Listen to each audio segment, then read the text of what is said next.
This week, 3 games are pushed to overtime in a race for immunity that comes down to the final point. Meanwhile, the NFC North remains the only division left intact, while the AFC and NFC West face elimination and relocation. Welcome to the most chaotic week in Madden Survivor yet, but first, the votes are in and 2 more teams will be going home tonight. And reminder, all votes are final. If your team is voted out, you'll be relocated immediately. With that said, let's count the vote. First vote, Raiders. Chiefs. 1 Raiders, 1 Chiefs. Next vote, 2 Chiefs.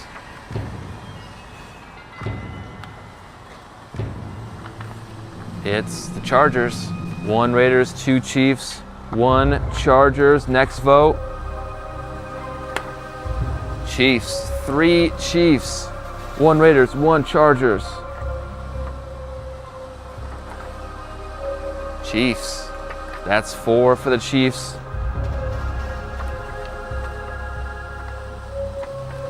The Chefs. 5 for the Chiefs. Chiefs are in danger. And 6th and final vote, that's it. There goes the Kansas City Chiefs. The other 2 votes don't matter, they have the majority. So, sorry Kansas City, you are relocated. The fans have spoken. Now we give the relocation wheel a spin to see where the Chiefs will end up next. Melbourne, Australia. And now a spin for the new team name, the Melbourne Tigers. So out are the old Chiefs, and in are the Melbourne Tigers. And we are back for round number 2. This time, it's the NFC West back again for a vote. Let's jump into the vote. First vote goes to Seahawks. Next up, Rams. 1 Seahawks, 1 Rams. And 49ers. 1 vote each. Next vote, Niners. 49ers get 2. Rams, Seahawks, 1 vote. Next up, Rams again. 2 Rams, 2 49ers. 3 49ers. 2 Rams, 1 Seahawks. Rams tied up. 3 Rams, 3 Niners, 1 Seahawks. Seattle. So 2 Seahawks, 3 Rams, 3 49ers, and 2 votes left. 49ers with 4 votes. Here comes the final vote. And the 10th team voted out of the NFL by your vote. San Francisco 49ers. Sorry, San Fran, it's your turn to be relocated. The fans have spoken. And now let's take a spin on the old relocation wheel to find out where the 49ers are headed next. That is Mexico City. And now the new team name, landing on the Dragons. All right, so the 49ers are done, but in steps the Mexico City Dragons. All right, with those 2 eliminations, we are down to just 22 teams in the NFL. And so now, let's kick it over to this week's slate of games. Here we go, week 6 begins in MetLife Stadium. Giants down 9-3, 2 minutes to go, and Jackson Dart, he's going to scramble down inside the red zone and set the team up for 4th and 5 and a chance to take the late lead, but he is sacked, can't escape the pocket this time, and it's the Wizards defense that holds the Giants to 3 points and the win. Next up, it's the Lumberjacks coming out chopping against the Broncos.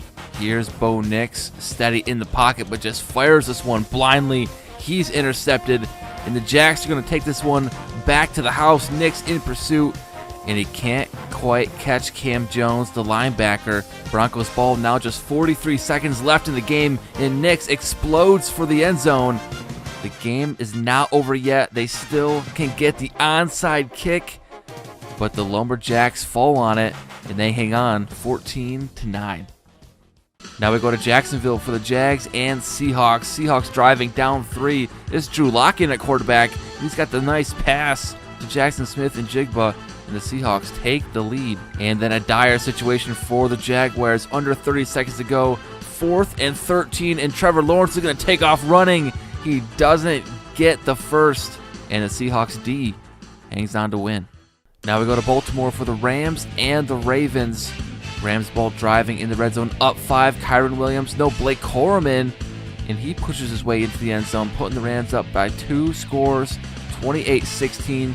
But Lamar, he escapes the pocket, loops around, and catches the Ravens defense off guard. We got a 5-point game again, and Ravens will have another chance here late.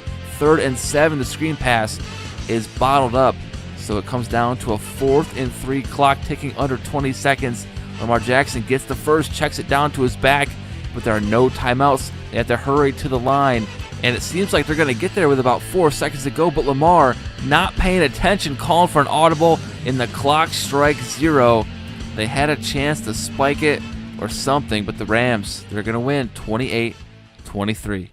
Next in Miami, it's the Dolphins versus the Chargers in a rainstorm. Chargers up 10 until Devon Achane goes up the middle untouched, absolutely slicing and dicing this Chargers defense.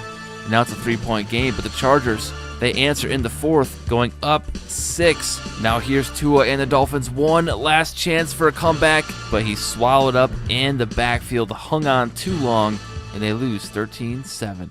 Now let's go to the Desperados and Steelers in Pittsburgh. Steelers driving inside the 10-yard line, and the play-action pass is going to go off the hands of DK Metcalf and into the hands of the defender, and they get a nice return out of it. Wasted points, but the Steelers will be back. This time Rodgers throws it in, Metcalf sure-handed, and that would be all the points they need. They hold the Desperados to just 3 points on the day and win 13-3. Now here come the Dragons, freshly relocated from the 49ers, and facing a 4th and goal, down 7 in the 4th quarter. And this jump ball is going to tie things up. Ricky Pearsall high points it and sends this game into overtime. And the Dragons win the toss, tied at 21, 3rd and 7. Mac Jones is in. Easy Mac takes the sack. And so the Bucs will take over 3rd and 3. Baker Mayfield's throw hits Ibuka in stride. And Emeka Ibuka is going to take this one to the house and for the win. So Baker bakes up the win in OT, 27-21. Now we go to Salt Lake City for the Pioneers and the Patriots. Patriots down 10, 4th quarter, but Drake May, he's slinging it in to his receiver, actually his tight end, Hunter Henry.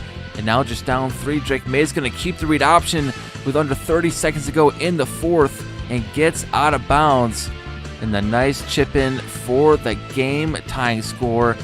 Here comes another overtime game. Patriots win the toss. 3rd and 12. May fires to his right, but he's picked off. The safety, Ugo Amadi, only has Stephon Diggs to beat, but Diggs is losing ground as he gets to the 10-5 touchdown. Pioneers win it with defense. Final score 30-24. Now we go to the Dallas Cowboys and the Austin Condors. Texas shootout here. Not really, 6-0. Offense is not going well at all, but Dak converts on the screen pass for the first on 4th down. And then he's got CeeDee Lamb going across the middle and takes that 1-point lead with just 10 seconds to go. But the Condors not out of it. Gets the first down and sets up the kicking game with a potential winning kick, but it goes wide right. And so the Cowboys survive the Texas two-step, 7-6. Now let's go to the Lucky Charms Bowl. We got shamrocks and horseshoes and a magically delicious throw. Jacoby Brissett's going to step up into his lineman and deliver a strike to wideout Wilson for the lead, 2014. And Daniel Jones has 2 minutes to drive his team down, but he takes a sack on 1st down. 2nd and 21, he fumbles it to his lineman. 3rd down and 28, he is rocked. And here we are, 4th and 36. What does he do? Running for his life over here. The Shamrocks' defensive line was absolutely ferocious, and they win it, 2014. Now to Las Vegas for the Raiders and the Antlers. And Antlers out to a quick 14-0 lead in the 2nd quarter. Former Titans quarterback Cam Ward, though, makes a big mistake, and the Raiders are going to get a pick 6 and get back into this game. Jeremy Chin with the nice play. Ensuing kickoff, though. How will the Antlers respond? The kick is fielded by Shamiri DK, and DK with some blocking cuts it back upfield. He's going to go down the right sideline, past the ref, past the kicker, one man to beat, and he does it. First kick return of our young season, and the Antlers run the kickback and run away with the game, 35-14. Now we go to Lambeau. Bengals, Packers, just under 3 minutes to go. Packers down 10, but Love, a lot of time in the pocket. He finds his wideout going across the middle. Dontavian Wicks. Now Packers with a minute to go. They're driving again. Love hit as he throws, but this time he has Romeo Doubs. And the Packers take the 4-point lead. So here, Bengals and Flacco. Do they have anything left in the tank? Flacco hanging on for one last throw, but he is sacked. And the Packers complete the comeback, 21-17. Now it's time for the Sunday night game, Tigers versus Lions. Lions up 7, and the handoff by Jahmyr Gibbs is going to put the Lions up 14 in the first half. But in the second half, the Tigers started clawing back, only down 3 this time. The pass is caught by Jalen Royals, throws 2 Lions off him and accelerates for the score. Tigers take the 4-point lead, 30 seconds for Goff and the Lions, and now the line is breaking down. They have to hurry up onto the ball. Goff under pressure. 3rd and 11, steady in the pocket, fires into a crowd, but this goes incomplete. 4th down now, game on the line. Goff steps up, heaves it for the end zone, but the coverage is all over the Lions receivers, and the Tigers complete the comeback, and they win 28-24. Now we go to the first of 2 Monday Night Football games. This one, Bills-Falcons. Falcons down 7. Michael Penix dishes it out to his tight end Kyle Pitts, who ties it up in the first. But later in the fourth, Bills pulling away. Josh Allen carving up this Falcons defense, gets them up to 28 with a touchdown there. And that's where it'll stand. 28-7, Bills in full control in this one. And now on to our final game, Bears-Commanders, Monday Night Part 2. In Washington, and Jada Daniels with some nice touch on this ball. A lot of air, maybe too much. The Bears almost recovered, but it's a touchdown. 28-21, 20 seconds to go. But Caleb Williams marches his team downfield. Rome Odunze ties it up and sends it into overtime. 28-28, Bears ball first. DeAndre Swift, though, is jacked up. The ball comes loose, and now the Commanders will take over. But next drive, Daniels back to pass. He coughs it up, and this time the Bears are going to come swarming in. The Commanders just don't see it at all, but the Bears can't do anything with it. Commanders actually get the ball back, but the corner blitz strips the quarterback. Daniels gives up 2 fumbles in overtime, and now the Bears with an easy chip in. Next score wins, and they've got it. 31-28, Bears overtime win. And with that 31-point win, the Bears secure immunity, but it looks like they won't need to use it. The NFC North actually has a winning record. The only one with a losing record would be the NFC East. And so it looks like the Giants, Commanders, and Cowboys will be back up for vote. Now, who's coming out of the AFC? Each division did have a losing record overall, but it's the AFC South yet again. They just can't catch a break. They finish winless again, 0-2, until the Colts or the Jaguars will be going home next week. So here are the 5 teams this week who have a chance to be voted off: Cowboys, Giants, Commanders in the NFC East, and the Colts and the Jaguars in the AFC South. All right, guys, now it's time for you to decide. Vote below in the comment section or the description, and we'll vote out 2 more teams next episode. Thanks for watching.